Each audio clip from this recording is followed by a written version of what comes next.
Contexto informativo y de opinión, con elementos de lenguaje, salud, sexo y violencia, apto para todo público. Programa de producción nacional.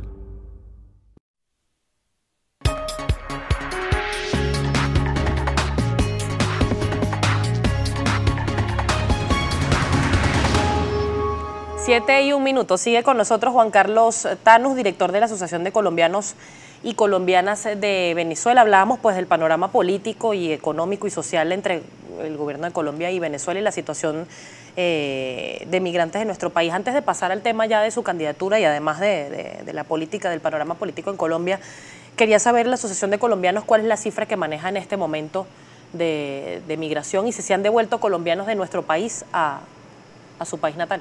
Bueno, fíjese, entre el 15 de agosto del 2015 y el 19 de agosto del 2016, la Asociación de Colombianos y Colombianas en Venezuela estimó en 180.000 los colombianos que retornaron al territorio colombiano. Luego de la reapertura peatonal de la frontera, hemos encontrado que de esos 180.000, aproximadamente 120.000 deciden volver nuevamente al territorio venezolano. Eso lo hemos estado analizando, lo hemos observado y hemos acompañado un análisis frente al tema económico en Colombia y a la ausencia de puestos de trabajo. La población que ha migrado de origen colombiano de Venezuela a Colombia, que retornó, no tiene condiciones en Colombia para sostenerse. En el caso concreto de la migración venezolana, o usan como tránsito Colombia o en su defecto, frente al Bolívar Cúcuta o al dólar paralelo, trabajar en Colombia por menos del salario mínimo establecido legalmente y convertido al Bolívar Cúcuta se convierte en una cantidad considerable en el territorio venezolano. Es allí la diferencia entre una migración colombiana que históricamente ha vivido y la migración o los flujos migratorios venezolanos que ahora deciden transitarse al territorio colombiano. ¿Cuántos ciudadanos colombianos hay en Venezuela? Bueno, las proyecciones están sobre 5.560.000 colombianos. Lógicamente ahí hay que mirar en este periodo cuántos más hemos obtenido la naturalización colombiana por ser hijo o hija de padre o madre colombiano y cuántos más hemos regularizado la situación para el tema colombiano. La realidad es que las fronteras nuestras han permitido históricamente la movilidad, el flujo entre colombianos y venezolanos. Hoy las condiciones, incluso con la adversidad económica que se puede encontrar hoy en el territorio venezolano, sigue siendo para un migrante colombiano Venezuela un escenario muy importante. Fíjese, los niveles de ingreso, pese a las circunstancias que se tienen hoy, son mucho más estables que en Colombia.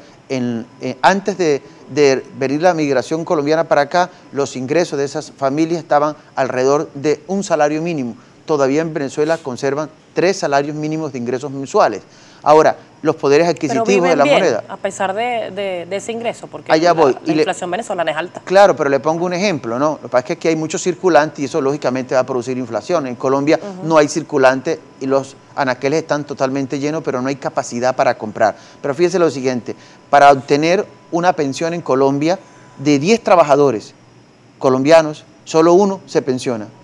Usted revisa las listas de los pensionados en Venezuela y somos muchísimos más los colombianos en el territorio venezolano que los que se han pensionado en Colombia en los últimos 4 años. Señor Thanos, ¿usted coincide con el presidente Nicolás Maduro cuando dice que la crisis humanitaria en Colombia es peor que la de acá? Bueno, fíjese, Colombia lleva más de 60 años en guerra. Colombia tiene más de 8 millones de víctimas, más de 7 millones y medio de desplazados, más de 70.000 desaparecidos y ha producido por lo menos 600.000 asesinatos en el marco del conflicto. O sea, es una situación totalmente delicada. Ahora, ¿qué ha ocurrido? En la historia, en los momentos más críticos de la situación de guerra en Colombia, gobiernos como el de Venezuela nunca generó una dinámica para decretar la crisis. Venezuela pudo haber hecho una convocatoria para unos campamentos de refugiados en frontera.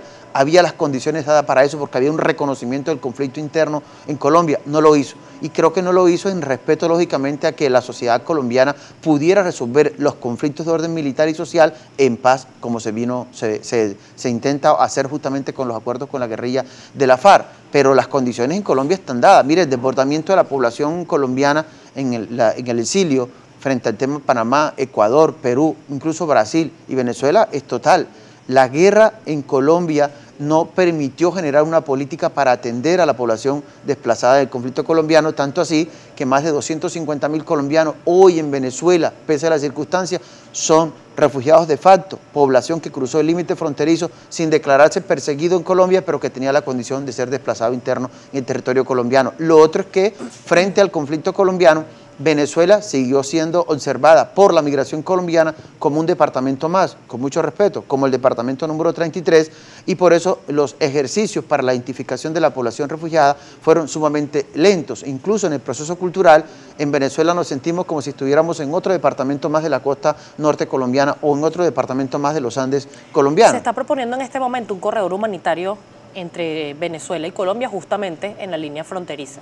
¿Estaría de acuerdo con que se aplicara? Mire, es posible además que se aplique. Bueno, digamos, es posible en la dirección política colombiana, pero un corredor humanitario en Colombia cuando ni siquiera el gobierno colombiano ha logrado resolver la crisis de alimentación que tienen los pobres en Colombia. Usted revisa las estadísticas, los albergues que están, las casas de paso, la mayoría de los que van a pedir alimentos allá son de origen colombiano. La Organización Internacional para la Migración, la OIM, ha señalado que la población que retorna a Colombia es nacida en el territorio colombiano con nacionalidad venezolana y son tabulados como si fueran venezolanos. Revise las estadísticas de los albergues y va a encontrar que quienes van a alimentarse, quienes se van a quedar, de una u otra manera tienen un vínculo con la colombianidad. Por eso cuando uno escucha estas noticias dice, bueno, sería agradable poder extenderle la mano a nuestros hermanos venezolanos, claro, con mucho gusto, pero también hay que mirar qué políticas públicas hacen falta en Colombia para resolver el tema de la pobreza. Colombia es un país que mantiene todavía 20 millones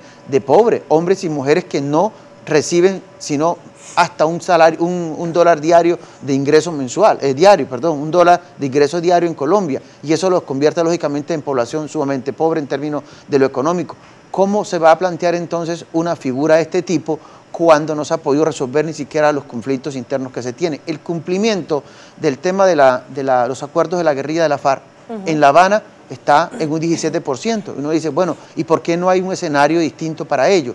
¿Por qué la situación de Norte de Santander, que tiene además una situación de orden social caótica, no solo impulsada por lo económico, sino por la presencia de los sembradíos de hoja de coca y las figuras del paramilitarismo que aún se mantienen en la sociedad norte santanderiana, ¿por qué no tiene una respuesta concreta? Que digamos es lo más cercano, lo más visible que nuestros hermanos venezolanos conciben al llegar al escenario colombiano. Señor Tanús, está en su candidatura.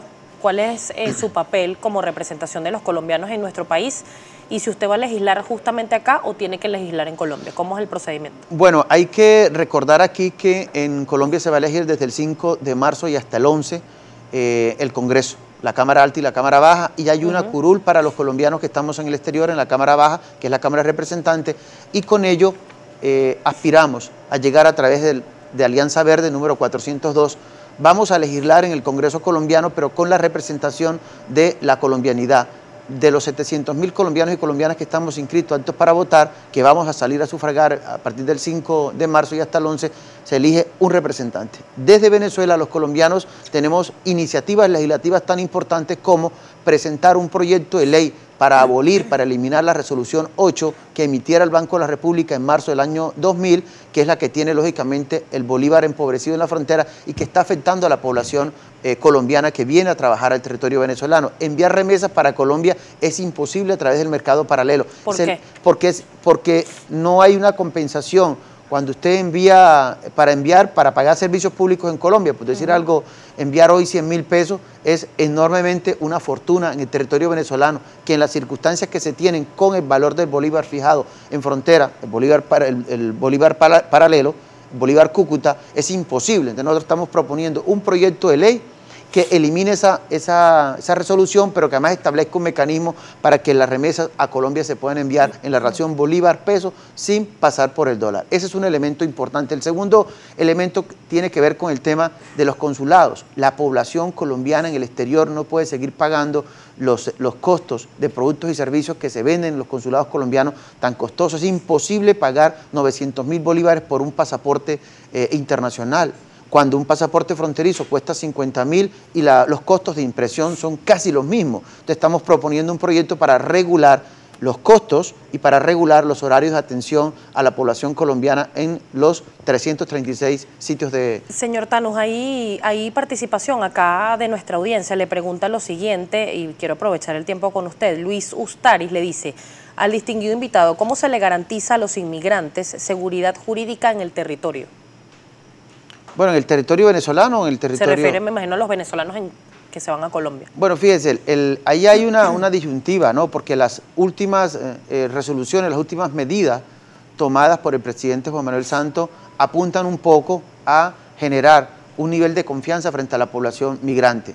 La seguridad jurídica está contemplada hoy en la segunda fase del programa especial de protección para la migración, el PEP, que arrancó justamente su segunda fase el 2 de febrero.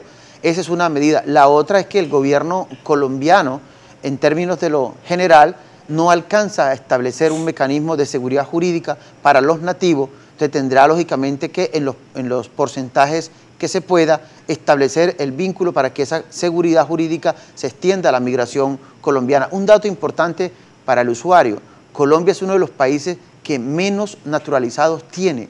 Colombia es uno de los países que menos población extranjera tiene. Usted revisa las estadísticas, venezolanos en Colombia con cédula de extranjería son 57.000.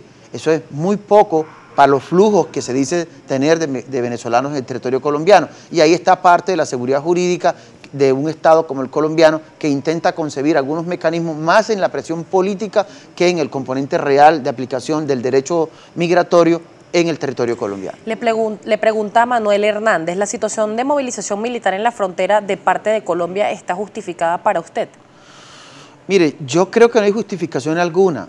La especie humana tiene que entender que los conflictos se deben dirimir por la vía pacífica. Sin embargo, hay un avance significativo en el tema militar, porque una de las medidas tomadas por el presidente Juan Manuel Santos el 8 de febrero fue incrementar el pie de fuerza. 3.000 militares más llegan a la Brigada 30 en Cúcuta, pero adicional a eso hay 500 efectivos de inteligencia y de la policía para establecerse en Cúcuta. Es decir, nosotros creemos que el escenario militar nunca puede ser, más aún entre dos pueblos que históricamente han vivido. Creemos además que es una decisión errada pensar que los conflictos se van a dirimir a través de la vía militar. Colombia es una experiencia real. Después de 60 años de conflicto, han tenido que sentarse con la guerrilla de la FARC, han tenido que sentarse con la guerrilla del ELN y con otras guerrillas que en la historia colombiana se han hecho para poder resolver los conflictos. Nada se puede resolver por la vía militar. Así hoy el ejército colombiano tenga tendencias hoy a tener control de las trochas en la frontera, tenga la tendencia de generar un proceso de militarización de la sociedad norte santanderiana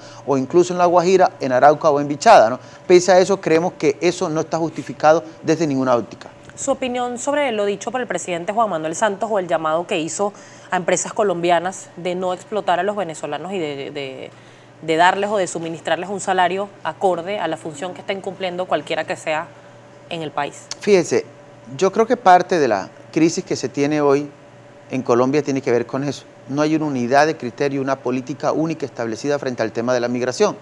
Cuando las empresas contratan mano de obra barata, significa entonces que violan las normativas, pero además hay un acolitamiento por parte del gobierno. Fíjese en el escenario de la salud. A usted se le da un permiso especial para que se vincule laboralmente, pero además de eso, el proceso para que lo incorporen a la salud termina casi siempre con la terminación de su contrato.